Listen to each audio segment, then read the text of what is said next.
회원님께 아침 말씀 묵상 시간입니다. 사랑하는 성도 여러분, 편안하게 주무셨습니까? 새해 아침이 밝아왔습니다. 오늘도 여러분의 삶에 하나님의 사랑과 은총이 넘쳐나시기를 소망합니다. 이 아침에 하나님이 우리에게 주시는 말씀은 요나서 4장 5절로 11절 말씀이 되겠습니다. 박능쿨의 전제 이유입니다. 하나님께서 요나를 위해 이벤트를 하십니다. 하나님의 마음을 알려주기 위한 이벤트이지요. 하나님은 이 이벤트를 위해 박능쿨 벌레 뜨거운 동풍을 준비하십니다.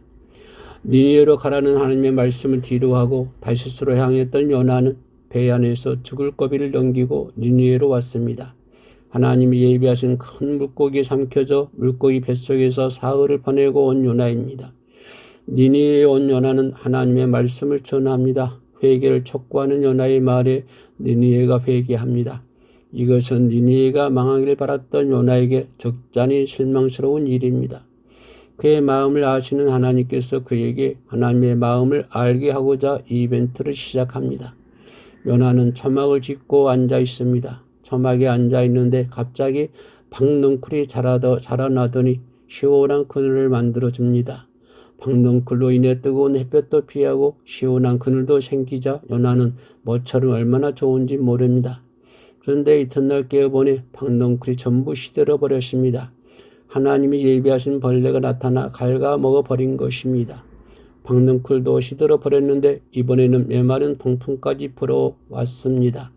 요나는 힘겨워하며 하나님께 예민하게 반응합니다. 그런 그에게 하나님은 우리의 마음을 알려줍니다.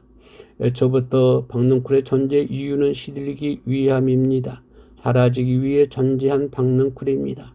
하나님은 우리 인생에서도 이런 박능쿨을 주십니다. 큰 기쁨을 주지만 결국 사라져야 하는 박능쿨. 우리의 마음을 온통 사로잡지만 결국 사라져야 하는 박능쿨. 그것은 그냥 교육 보조제일 뿐입니다.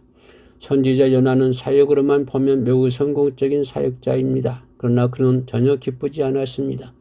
선지자로서의 일은 하고 있었지만 그의 마음에는 하나님의 마음이 없었습니다. 그는 하나님의 마음을 몰랐습니다. 그런 그에게 하나님은 하나님 자신의 마음을 알게 하려고 박능쿨 이벤트를 하신 것입니다. 우리끼리 하는 이벤트의 결론이 감동이라면 하나님의 이벤트의 결론은 깨달음입니다. 박능쿨은 반드시 시듭니다. 박능쿨은 사라지기 위해 요나와 우리 앞에 나타나는 것입니다. 우리에게 기쁨이 되는 그것, 결국 그것이 참 기쁨이 될 수 없음을 가르쳐주기 위해 등장한 것입니다. 참 기쁨은 예수님뿐임을 알려주기 위해 내 인생에 나타난 것입니다. 우리 삶에서 박능쿨이 생겨 기쁨을 준다면 마음껏 누리십시오. 하지만 결국 사라진다는 것을 잊지 마십시오. 그것을 통해 하나님의 마음을 알도록 보내신 것입니다. 박능쿨을 통해 하나님의 마음을 알게 되었다면 그것으로 충분합니다. 박능쿨 없이는 살 수 없는 인생이 아니라 주 없이 살 수 없는 인생이 되시기를 바랍니다. 기도하시겠습니다.